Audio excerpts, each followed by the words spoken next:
always was a Brockway fanatic. They were just a rugged built truck.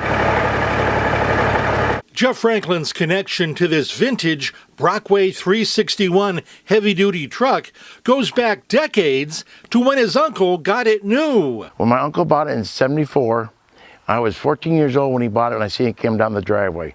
I rode in it when I was 14 years old on weekends. His uncle sold it 6 years later to a local construction company. Frankland, who lives in New Preston, Connecticut, later drove it when he worked for that company. And I loved driving the truck. I remember sitting on the passenger seat when I was a little kid. Time took its toll, and when the truck's engine blew in 1990, the company parked it in a field. That's where it sat until 2000, when Frankland rescued it. It was in bad shape.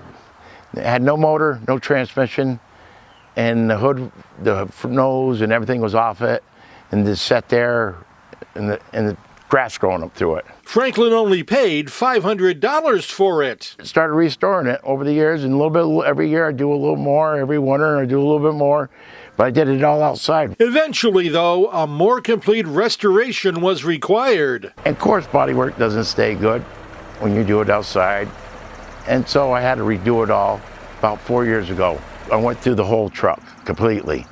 I'm not really finished with it yet, but I wanted to drive it this year because it's been down for 4 years. With a bright yellow paint job, the Brockway 361 draws attention. I'm not much of a painter, as you can tell, but it was better than what it was. The rehab process wasn't as expensive as it might have been.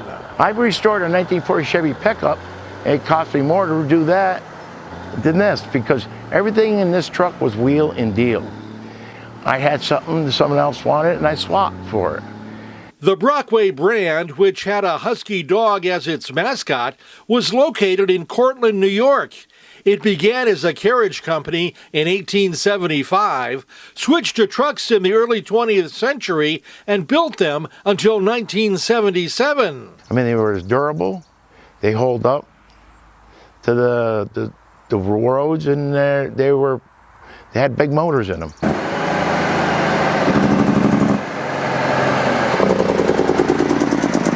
Now, 34 years after Brockway went away, the company's trucks have become collectibles.